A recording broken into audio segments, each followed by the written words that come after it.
Today we are very fortunate to have Christine Peterson here. She is the founder and vice president of public policy for the Foresight Nanotechnology Institute, which is the leading nanotechnology institute in the country.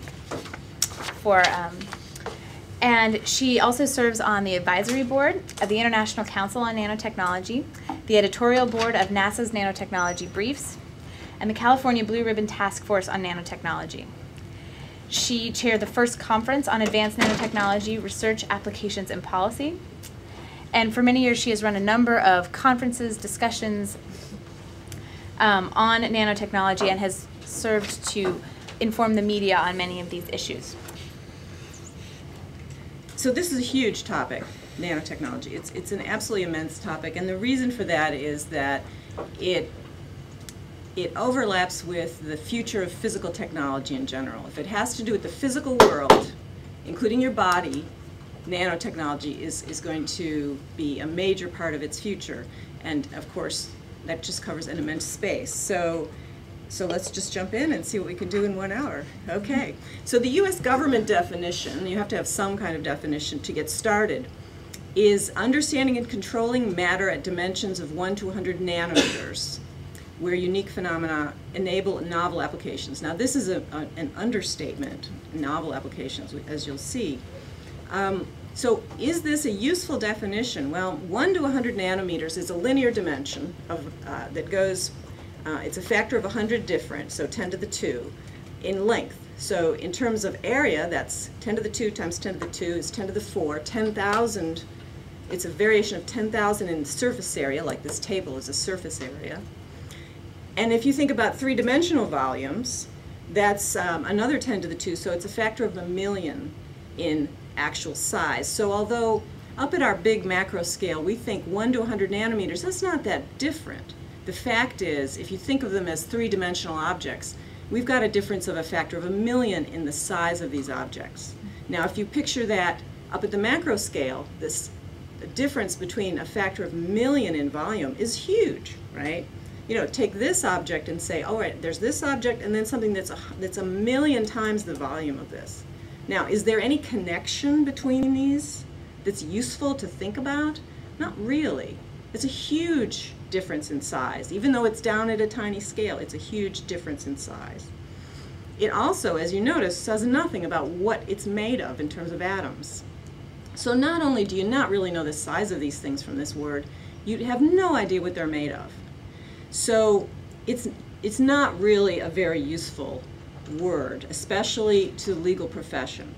As you'll see as we go forward, maybe now and then I'll remember to say, think of how useless that word is. And the companies and the governments that you work for in the future, people are going to come to you, non-technical people are going to come to you and say, why can't we regulate, patent, whatever, nanotechnology? And the answer is because that word is not a definable thing. It is not a useful word, especially to the legal profession. So you'll hear more sophisticated people will sometimes use the term nanotechnologies and the purpose, the plural form, and that's just to remind everyone involved that this is not one technology. You'll also hear the term the nanotechnology industry.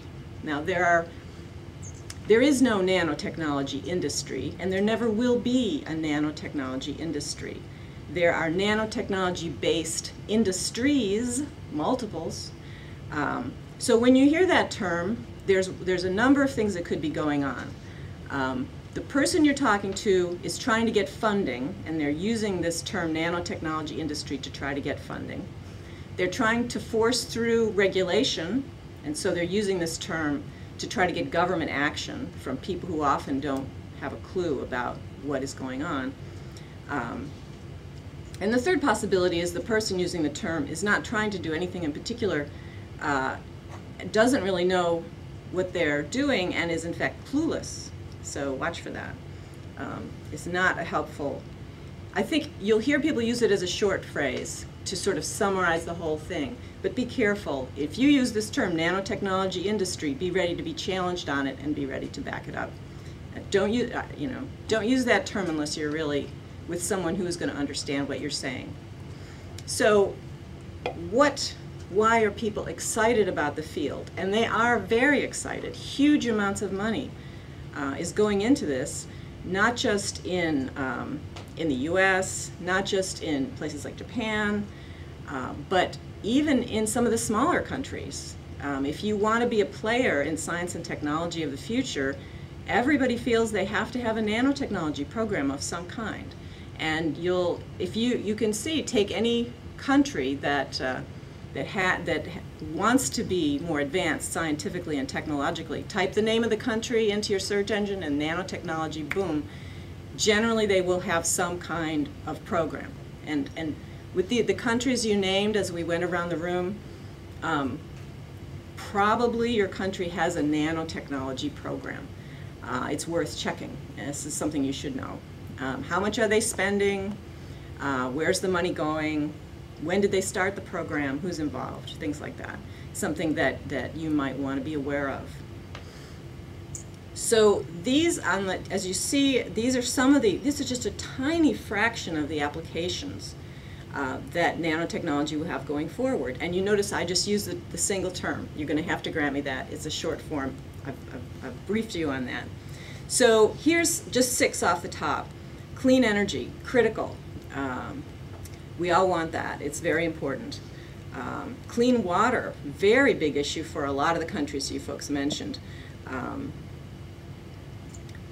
Huge, we say health and longevity, huge medical applications are coming. They're coming quickly, initially right now, mainly in the cancer area. But we can expect many, many other applications. Healing and preserving the environment, environmental cleanup is going to be a big application here. Information technology, computing, it's already a big part of computing, and that will continue. And some of the countries that you mentioned, like Japan, have a space program. It's going to play a big role in that as well. So anything that involves physical technology in the future is going to have nanotechnology involved. There's just no question about it. So to the extent that you go back to your home countries and you're involved with manufacturing, with any kind of industry, anything that is not pure software, it's going to have a nanotechnology component. That's why governments and companies are investing huge sums of money in this. And there seems to be a little race going on between the US, Japan, and Europe to see who can spend the most from the government level. But many of the other countries that you mentioned going around the room are also spending. The question is, will these countries get value for that? In such a huge space, it would be easy to take whatever money that your country is putting in and kind of spread it too thin and not really gain world leadership in any niche market at all. That could easily happen. And when you go back home and you find out where's this money going, that's what you might find. Now, some countries are realizing this and are saying, no, we are not going to do all of nanotechnology. We're going to home in on one specific area or a set of areas where we have some inherent strengths already, perhaps based on our natural resource base and industries we already have. So that would be something for you to check, is are those synergies operating? Or has the money been kind of siphoned off in not helpful directions? I know that Russia, for example, is putting in a lot of money, but I was told, frankly, when I was over there, that about half of it will be siphoned away into corrupt uses, just because they don't have a good governance system over there in Russia. There's a lot of corruption throughout, at all levels in the country. So money, you can vote to put the money in, you can be trying to help the country, but the money tends to flow away. And this might be something to watch for when you go back home and you're looking at your country's programs, is where is this money going? And keep an eye on that. I know some of you will probably go into work for companies, some of you may go into private practice, some of you may go into public policy, or you may go into government eventually. So this is just something to be aware of. When you think about nanotechnologies, it's really important to think about time frame, because it's going to, this set of technology is going to change drastically as time progresses. Right now, in the current phase, mainly what we're doing is coming up with new materials. Now, many people, when they hear the word materials, they fall immediately to sleep, and I understand it sounds like a boring thing. In fact, there's some amazing materials coming. The kinds of things that can give you really cost-effective solar power, for example. And that is going to be critical for, I mean, all countries that you mentioned, you know, all, whether developed or developing, cheap solar power is going to make a huge difference for us. It's important for the environment. We're starting to do things like coming up with coatings that will keep things really clean. Well, it, again, sounds kind of boring until you realize, wait, that saves huge amounts of water, it saves huge amounts of energy, things like that. So even though materials doesn't sound exciting, that's what's happening right now. And in the countries that you're from, when you go back, that's mostly what you're going to find is that. But don't be put off by it. There's plenty of profit to be made in those areas and some very exciting applications also. To find out about it, you can use standard industry information sources. It's not that hard to find out. Compared to some of the other things I'm going to tell you about, the benefits and the challenges of this time frame, the materials time frame, are relatively modest. That you'll see later on by that, it's just relatively. There still are huge benefits and big challenges, including legal challenges we will be talking about. The phrase you'll hear is nanoparticles. These are, in other words, you have a chunk of matter of some kind which is in this 1 to 100 nanometer, roughly, size range. These are called nanoparticles. They really do act differently from larger chunks of stuff. They have new physical properties, and they need to be treated as new entities in terms of regulation, and that's not happening yet. And that's a problem, as we'll get into later. The process of figuring out how to regulate these things is just starting, but it is starting. So we are doing better on this than we have in the past on some technologies, but not really well enough. So that's the near term, what's happening right now. Then we move out into the midterm. Now we're not just looking at simple materials. We're looking at devices, more complex things. Sensors, which can sense the environment in many different ways. Actuators, which are things that move. Active materials, these are a material that does something, that changes shape, for example. Many projects are involved with trying to read DNA. That's going to be a big application, and that's coming for sure. It's just a question of who's going to win that race. Targeted drug delivery, so that things like chemotherapy agents go where they're supposed to go. If any of you have had relatives who've gone through chemotherapy, you know it's a miserable, horrible process because the poisons that are going into the body are attacking healthy cells as well as the cancer cells. And that's why things like your hair falls out. The whole body is under assault. And the hope is, when you do chemotherapy, that these toxic agents will kill more cancer cells than they will kill the healthy cells. But it's a barely working thing, and that's why it's such a miserable process. If we could find a way to make sure that those agents only killed the cancer cells, it would be fantastic. And that is coming along. I've seen some impressive results coming. Can you tell us a little bit about the mechanism for how that works? Is it through sensors, or how does nanotechnology, and I don't know if... How would that work? The question is, how would this work? There are a lot of different mechanisms being explored. I'll just give one example. One of my favorite examples is you have a nanoparticle of silica, which is basically sand, silicon dioxide. It's coated in gold, and then they functionalize it. They attach to it some kind of biological molecule that likes to attach to cancer cells. Throw those in the body, they go there, they attach to the cancer cells. Okay, now what? Well, now it's very clever. someone realized that, gosh, if we shine near IR light on the person's skin near where the tumor is, it'll go through the skin, it'll heat up the gold, and the heat alone will kill the cancer cell.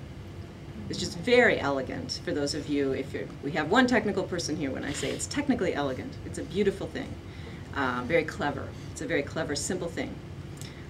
So that's the kind of thing people are working on. So how do we get these poisons? Or in this case, it's more of a physical process. It's a cooking process, actually. How do we get these active agents to only hurt cancer cells? So my guess is, given the age range of the folks here in this room, it's very likely that although today in the U.S. cancer is the #2 killer, by the time your generation is hitting those ages, it may not be anymore. It may not be the case. Something else will come along, I'm sure, to fill that place, but it might not be cancer anymore. That's a huge change. So, and something very exciting and hopeful to look forward to in your generation. And I think these are coming along fast enough and are looking exciting enough that it wouldn't surprise me to see one of these approved in the US within 10 years. Because sometimes they'll fast track something that's looking really exciting. Well, these are looking pretty exciting. And a huge amount of money is going into this. So, 10, 20 years from now, cancer might not have the scary feeling that it has to us and has always had to the human race. Now, there's a change. So if you're interested in this time frame and you want to know, well, what kinds of other things, other than targeted drug delivery, what kinds of other things might happen? It's hard to find predictions in this time frame. It's a very, you have to be kind of gutsy to make them. And one of the few organizations that does make them is the Institute for Soldier Nanotechnologies at MIT. Now, this is not offensive military. This is defensive military, and it's not classified work. So they're doing things like working on uniforms that will help a soldier who is injured. And this is, as I say, not classified work. They're pretty open about what they're doing. But I'll just give you an example of the kinds of things that they talk about. My favorite is they talk about boots that you could wear that would let you jump 20 feet in the air. Now, they don't talk about, well, what happens when you fall down 20 feet and down to the ground? But so this is when we talk about active materials. These are materials that have energy stored in them that can be released. So it sounds like science fiction, but these types of applications, active materials, can give science fiction-y type results. So if you're interested in this time frame and you want to get a feel for what kinds of things are coming, you can look up Institute for Soldier Nanotechnologies on the MIT website and read about the kinds of things they talk about. Very hard to predict what's going to be the order of innovations that arrive in this time frame. This time frame will see important economic and strategic changes. You can see that if the kinds of things I've been describing from this institute, which are defensive technologies, but you can imagine offensive technologies as well. And you can imagine disruptions to the world global balance of power once countries start developing offensive applications of these technologies. Not a pleasant topic, but something that could very much affect the countries that you are coming from. All countries, actually. So that's the midterm. Then we get into the longer term. And now what we're looking at is the original vision of nanotechnology, which is being able to precisely control every atom in an object, every single one, controlling all physical matter down to the atomic level. This is a very ambitious technical goal, but this was the original dream of nanotechnology when it was first envisioned. This gets very dramatic in terms of results. One of my favorite applications for this is the fact that if you can manufacture things using this kind of technology, there's no excuse to have waste anymore. Today, when we manufacture things, and this is going on in all of your countries right now and in the US, there's something left over at the end of the process that gets dumped in the air and the water and the landfills. There's leftover stuff of some kind that is not recycled. The goal, of course, is to get away from this and say, no, when we have this level of technology, when it is cost effective, as it will someday be, to say, no, you can't do that anymore. There's no excuse for it technically anymore. There's no economic excuse anymore. No more dumping in the air and the water. Now, for those of you with an environmental orientation, which I would bet is everybody, that is a very inspirational dream. So that as some of the countries we've talked about here are in the developing phases, is there a way for them to leapfrog away from this dirty phase of development? Can we skip that? Can we go right to something cleaner? So this would be the vision and the dream. Others of the countries you mentioned are more developed. There often, in that case, are problems with environmental degradation. What about that? With this level of technology, you could go in and clean that up and say, not only are we not going to pollute in the future, we're going to go back and clean up what's been done in the past. To me, this is a very inspirational vision, and this is what drove me to take an interest in this field from the beginning. Now, another consequence of this in the long term, and I think this will be true in your lifetime, is what would happen if we have atomic scale control of our bodies, the human body? In the last time frame, in the midterm, I was talking about nailing cancer, just saying, that's it, no more cancer. We want to be able to kill those cancer cells so that people don't die of cancer anymore. Well, with this level of technology, you move on and you say, all right, fine, what else? And then you start to ask, well, what's left? What kind of disease could a human being have that could not be addressed with this level of technology eventually? It's hard to say. I mean, it doesn't seem clear to me. Obviously, I suppose a massive accident, you're hit by a truck, run over by a truck, right? That could be the end. But in terms of just a disease where you go to the doctor and there's time, it's not clear what kind of disease you could have that would not be accessible and treatable with this level of technology. Basically, you want to put the atoms of your body back in a healthy arrangement. It's a very ambitious goal, but aging? Well, that's right. The question is, what about aging?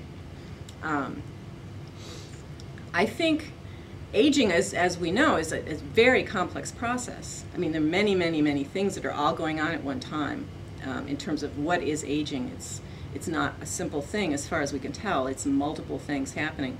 But all of them are misarrangements of atoms, all of them. So in principle, if you could figure out what a healthy pattern of atoms and molecules in the body is, you could then restore that pattern.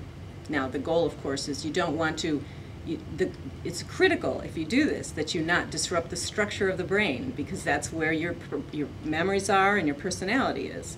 So I don't mind if, everything from here down is rebuilt. Just start from scratch, make it all perfect. But up here, no, we need to keep the patterns. That's sort of important. But I think aging is ultimately addressable. When that happens, very hard to say. It's a very difficult problem. Also, even before nanotechnology tries to take on the question of aging, there are biological approaches that my colleague Susan here can tell you about, since she works with the organization that is doing these, which are taking on the question of aging. And they, in fact, they may nail the issue prior to the arrival of this more ambitious technology. But if they don't, if they can't really solve all of the problems, eventually, someday, this type of thing should do it. So that's pretty dramatic. So here's a picture of this is not something that's physically built already. This is a model. This is a model using chemistry software showing a type of machine. This is like just a very simple bearing. We make these all the time at the macro scale. So in this third stage, we are building machines, actual machines, down at the molecular level. And there would be things like this bearing down there working away. And I have another one here. This is called a planetary gear. And for those of you who know something about cars, which I am not one, I have been assured many times that we have planetary gears in our automobiles. So this is a cutaway version. You're seeing half of this gear. And when I click on it, you'll see it moving. These things are rolling. Again, these have not been built at this scale. This is a model using the best chemistry software. So we think, based on that, I'm going to click on it again so it does that. We believe, based on our best software, that when we are able to build these things, that they will work. So this is this third stage. I think you will see this sometime in your lifetime based on the age range in the room. And this is trying to get across, this is just again a model, a schematic, trying to get across the idea of building with single atoms. You see the green atom. I believe it's supposed to be a hydrogen. It's being transferred from the upper tool piece down to the final product on the lower level. And you can imagine this is a factory system. These things are moving. So it's like a little assembly line going on here. Again, very long-term goal, but as far as we can tell, no reason why it shouldn't work. So for you, as lawyers working wherever you're working, whether in companies or for government or on your own, there are many legal issues raised by these types of technologies. And on this list, I have a list of 5 here. The first one and the last one are immediate. When you go home, these are happening right now. They're probably happening in your country right now. So you'll need to be prepared if you're going to be addressing these. The other 3 are things to be aware of. You will see them eventually come through. Something to be prepared for. So we're going to go through each of these 5. Great. So the one big issue that's happening right now with these materials, nanoparticles and nanomaterials right now, is that there are concerns and issues regarding environmental health and safety. These materials act differently from what we're used to. You can take the same atoms, you put them at this size range, make them into a particle in this size range, and it acts differently. That could be a good thing. It's often a good thing. It could be a bad thing. And we don't know. We've got some preliminary testing data that indicate there is some potential for environmental or health concerns. We have other test data that seems to show no problem. So we have a mix of data. When you buy these materials, here in the US and probably in your countries, when you buy an industrial material, it comes with a safety data sheet, and it tells you how to handle the material. If you buy a nano material now called carbon nanotubes, these are tiny little tubes, as you can tell from the name, made of carbon, and they're kind of like graphite, a little bit like graphite in their structure. But they act completely differently from graphite. There's almost no connection. But if you buy it in the US now, the data sheet you are provided, the safety sheet, is for graphite, because they're both made of carbon, and there's some similarities. This is not just misleading, it's just completely wrong. And we are not seeing the level of attention to this that we need to see at any level from any entities in this process. Are there consumer products that have these in them?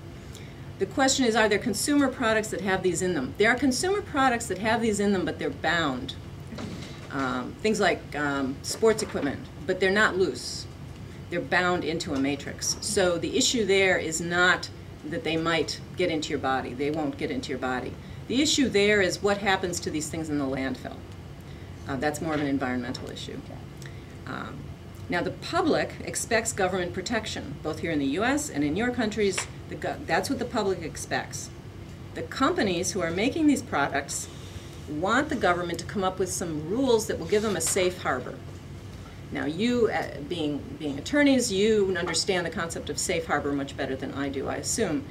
They want to be protected so that they know here are the tests that we have to do, and if we do those tests and they all come out well, we will not be sued. Or we may be sued, but we will not there won't be huge judgments against us because we will have followed the proper procedures. That's what companies want and feel they need.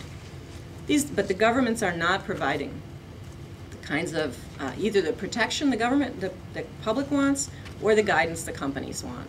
They're not giving either one. Unfortunately, some companies are not acting responsibly, and I'm going to give you a couple examples.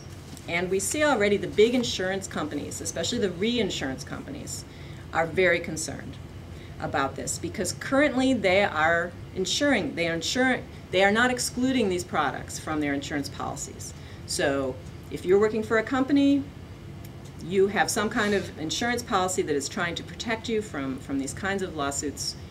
And the reinsurance companies that are ultimately going to pay are nervous about this, and they're concerned, they're trying to figure this out, and they're trying to nudge the governments into stepping up and providing the kinds of guidance that the companies need, but it's not happening.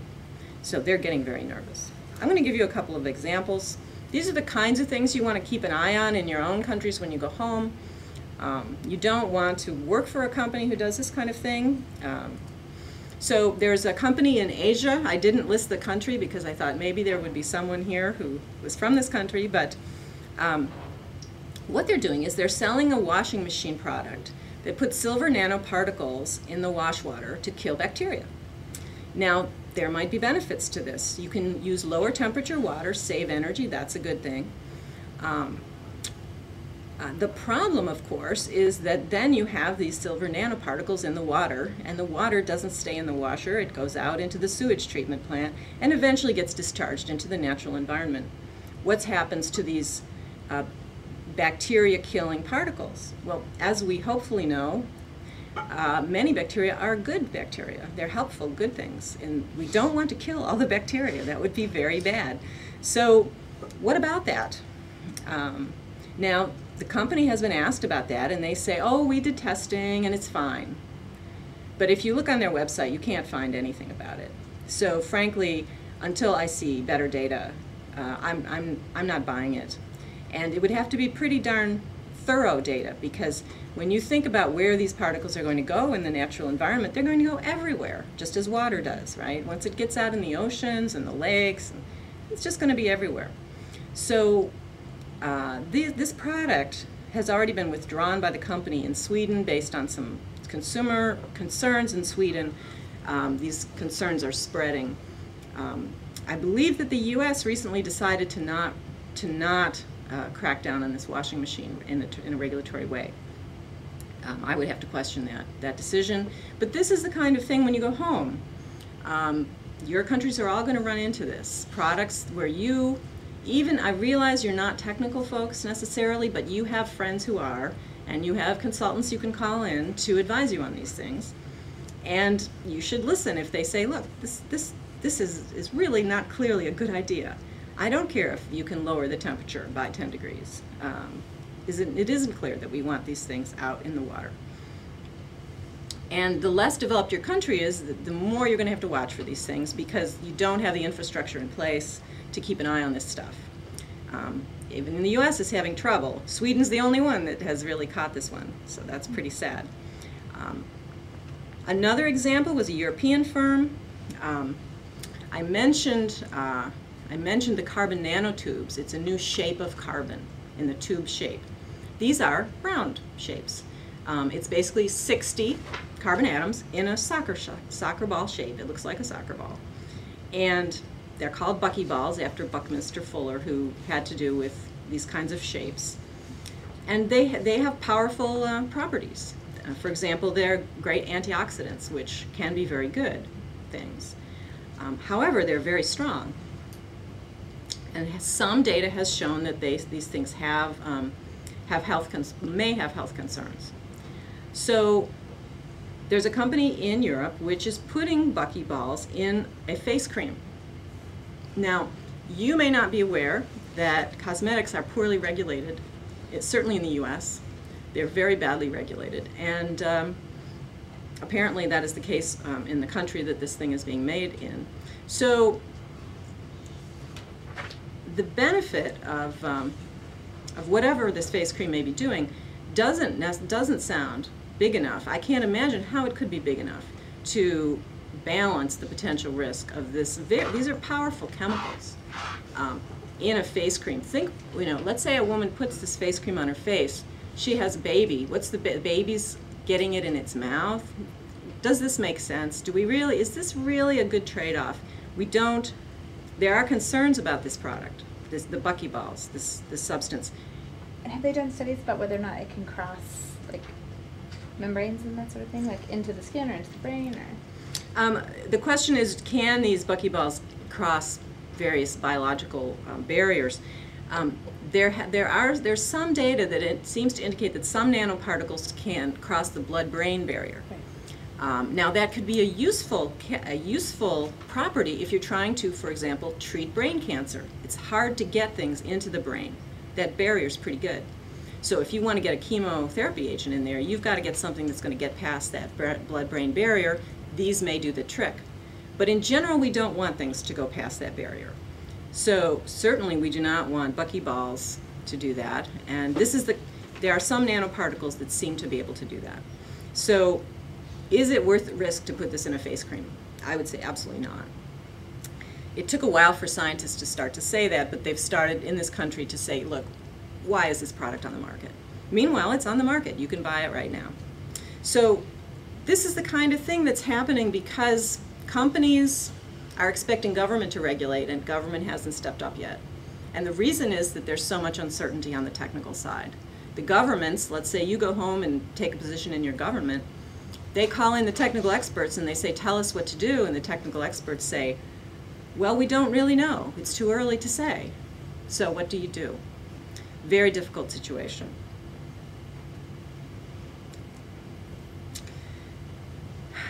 We can come back to that. It's a huge topic.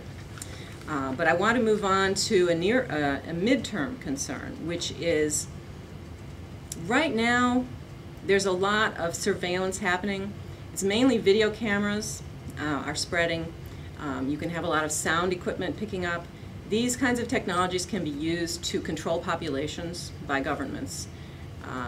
And that can be a concern in countries where the government is not representative, maybe an oppressive authoritarian government. I'm not going to speculate about whether any of you are from those kinds of countries, but they're around and they're already using surveillance technologies. What's the next step? Well, with nanotechnology, you can do more advanced chemical surveillance. You can detect single molecules with these sensors. That's about as best, that's the best chemical detection you can ever have. And they're already building these things. So the military of any country would probably be the first to get these, then non-military government, like police, then commercial, and then individuals eventually as the prices come down. It's just a speculation on the order that these things may roll out. So who will be allowed to have these devices? Some countries have rules about what individuals are allowed to own. In the US, I was shocked to find there are audio recording devices, long-distance audio recording devices, that individuals are not allowed to own. You can buy them in England.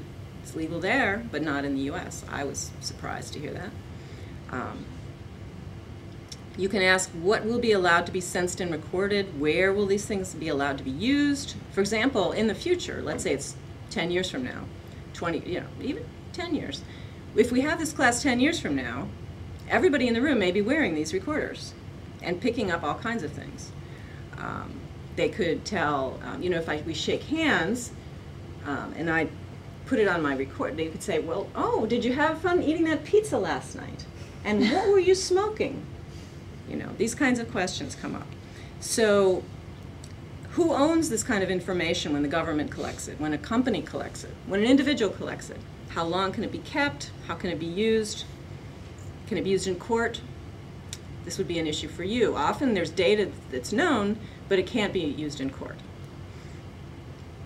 Could it be used in job screening and employment and insurance? All these issues come up. All these legal issues are going to have to be resolved one way or the other. They may be resolved differently in your country compared to the US.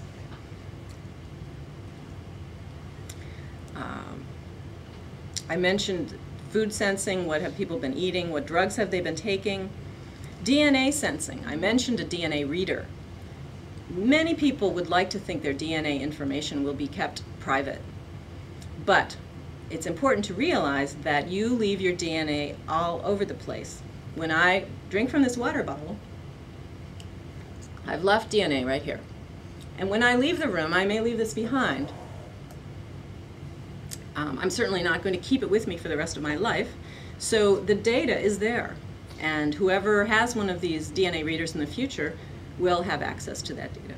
So this idea, if people still have this idea that DNA information is going to be deeply secret, I just don't see how that is possible, because we leave it everywhere we go.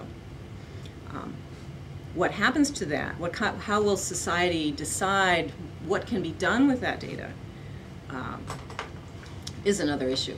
And each of your countries may decide this question differently, but decisions are going to have to be made. And you may very well be involved in those decisions. Now, in the longer term, probably, I think this is within, I believe this isn't within your lifetime, but it's not near term. We have to ask ourselves, how will these powerful technologies be used in offensive military use? And the way to think about it, when you say, well, what would a nanotechnology-based offensive weapon be like? What is it? You know, is it like a nuclear weapon? Is it like a chemical weapon, a biological weapon? Think of it as being like a chemical weapon, they're nasty, awful things.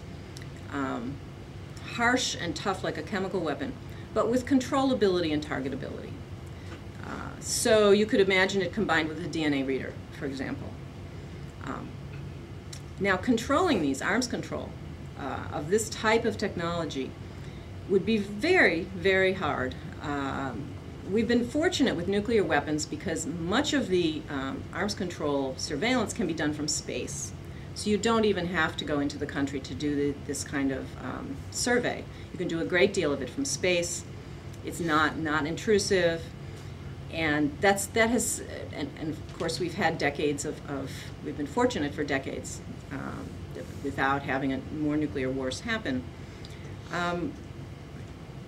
That's not going to work for nanotechnology or biotechnology-based weapons. So to detect this kind of weapon, you'd need very thorough inspections. And look what happened the last time we tried to do an inspection on a country that didn't want it. We have a big war going on. There are approaches for this that have been discussed that we can get into. I think what I'll do is leave that for the the advanced class. But I think, what does it mean for today, in particular for your countries when you go back home? We need to practice on this and start to get better at regulating and controlling chemical and biological weapons. These things are out there now. We are not controlling them now. No, it's not being controlled anywhere. And if we want to have any hope in the future of these more challenging control problems, we should practice right now and get good at these types of controls, because they're similar. We need to be able to work out how countries are going to reassure each other that they do or do not have these things, and they are or not being properly protected, and they will be properly controlled. Will not fall in the hands of terrorism, terrorists, or maybe will not be built at all. But we can practice right now on these existing weapons because the problem is very similar. Sometime in your lifetime, I expect these technologies to be used for human enhancement. Someone mentioned, what about aging? That would be an example of human enhancement if aging could be addressed. We already do, it's important to realize we already do enhance human beings. There are many pharmaceuticals that already do this, change personality. We change our physical appearance already. But I think you can imagine extreme changes, improved senses, maybe new senses, being able to detect entirely new types of things. Better memory, recording abilities. After all, if you can have a recorder of this size, you can have a recorder inside the human body that could do all the same recording. How does that change the legal situation? We come up with rules about for example, there are legal rules that define how government can get a hold of the data in my personal computer. and they generally can do it. There are many circumstances where they can get the data. What if it's inside my body? How does that change things? I think it does change things. Control of emotions and personality, increased concentration, you can imagine all kinds of changes. So some people want this type of thing to be illegal.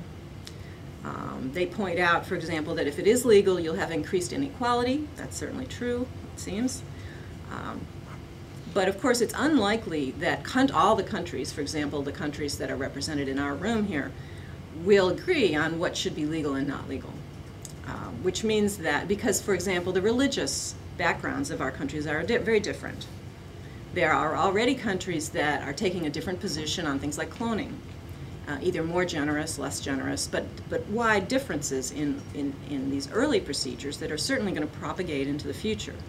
So countries are going to have different laws, which means you're going to have citizens traveling to have procedures done in other countries. We already see tourism for cosmetic changes, and that will certainly continue. So we have to ask, how effective can these laws be to make it illegal if you can just go overseas and come home? Are these countries going to say you can't come home? It's ridiculous. I would assume that's a ridiculous concept, and yet without that kind of rule, this idea that it's illegal isn't going to fly. So I would argue that the effects of trying to make these procedures illegal could be worse than the effects of just saying this is not something we can control.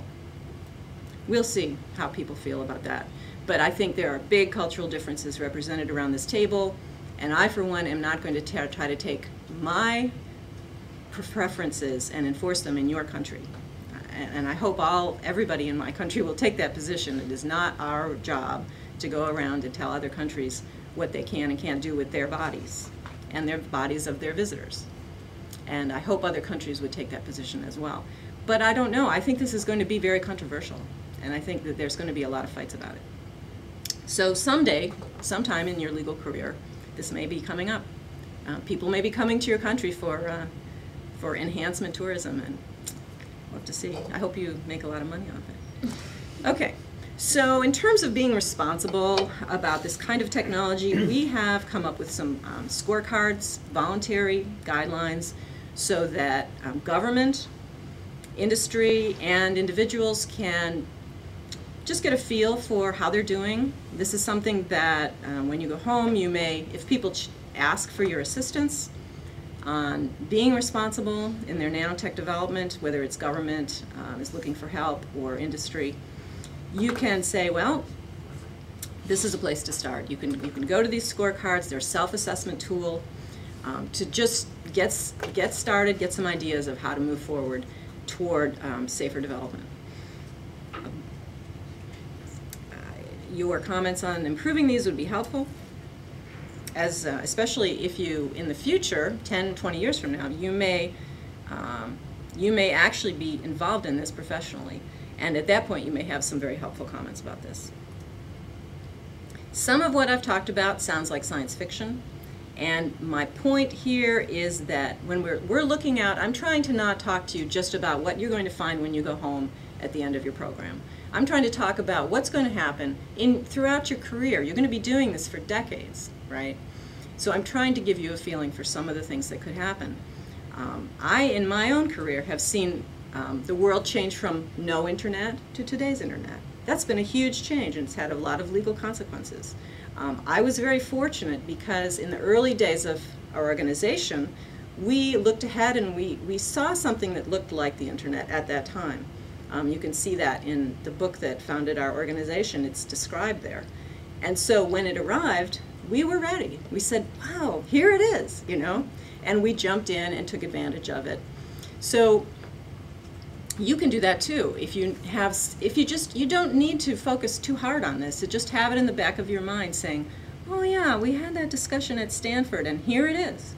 Just like here's what we expected. And I'm ready. And I may be the only lawyer in my whole country who has heard of this stuff before. So if it seems like science fiction, then if you're looking far ahead, it has to seem like science fiction if it's going to be true. It's hard to realize for people who are younger, but the internet sounded like science fiction not long ago. So don't let that bother you. You've got to get past that. Now, one last issue. This is a near-term one. This is one you'll hit as soon as you go home. Patents. If you look at the major technological revolutions that have come through, information technology, biotech, in the early days of those, there were some innovations that were not patented, or that were patented and opened up somehow. That's not true for nanotechnology. And by the time nanotech started, the patent system and the patent procedures were very tightly in place. And so pretty much everything has been patented from day one. We've got fundamental basic building block technologies, which in the other industries may not have been patented. They are patented in this set of industries. There is an act of legislation here in the U.S. that assigns when an innovation is made by a professor in a university, which is where much of this work is being done. This legislation in the U.S. assigns the patent rights to the university.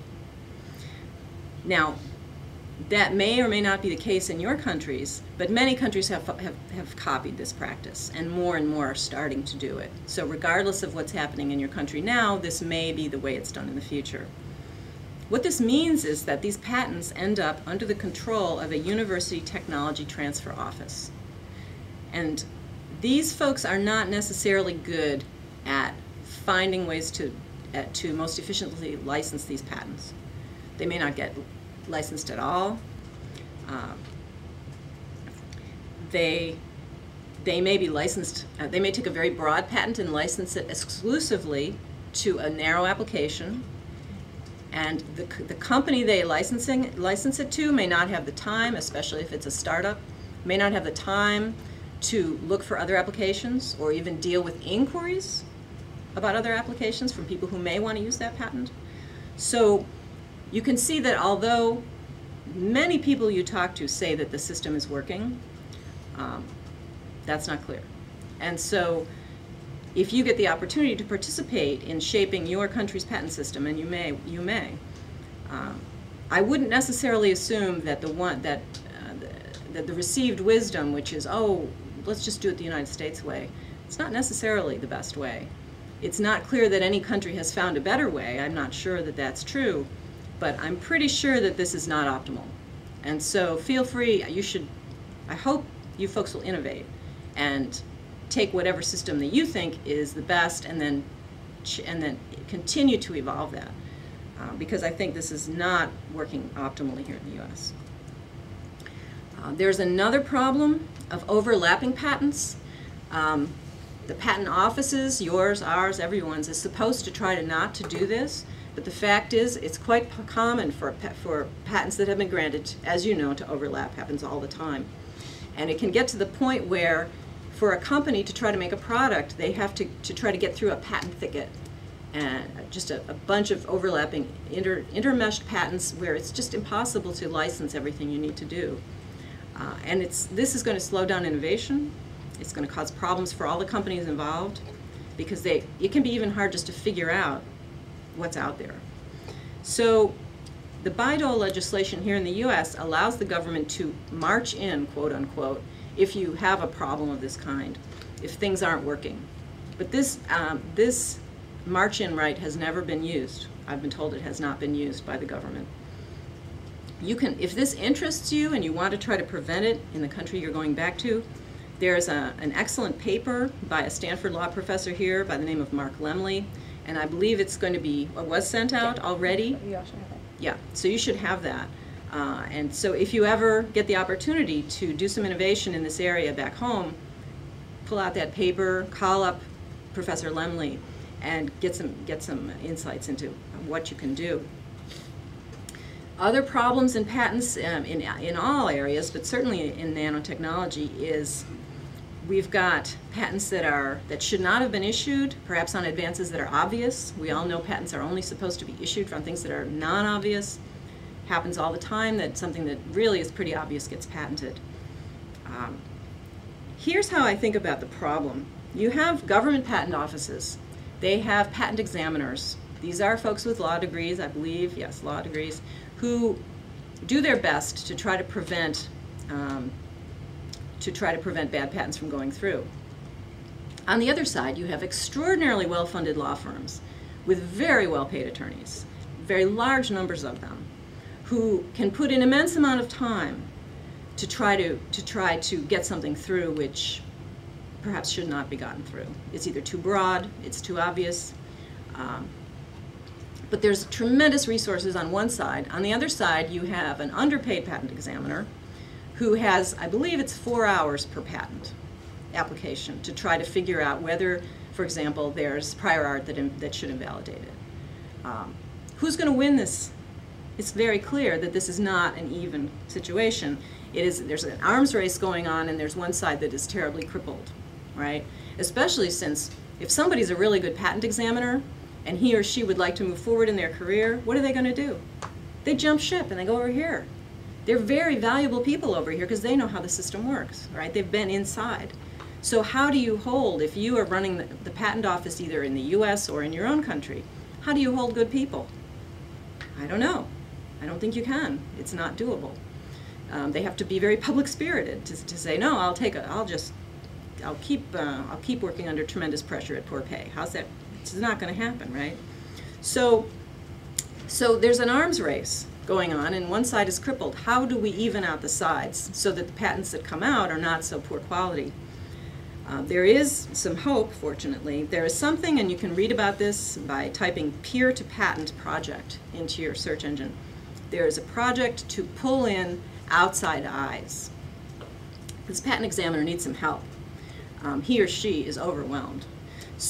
But there's a lot of folks outside the patent office who have a financial interest in preventing the bad patent from issuing. These are all the competition to the folks who are submitting the patent. These may be professionals in the field who just are irked by the fact that the patents are so poor quality. There's lots of those. I know those folks who would love to participate in the process and try to look at patents that are about to be issued and say, excuse me, that's been prior art in my field for 20 years and you just didn't catch it. So there's this peer-to-patent project has already been instituted. It's already an experiment within the U.S. Patent Office. If it goes well, I hope it will be put through as a standard process. You might keep an eye on it. If you think it's working in the U.S., you might consider instituting something like that when you go home, or at least suggesting to the patent folks in your country, look, you guys are never going to win against the kinds of odds you're up against. We need to get more eyes on these patent applications.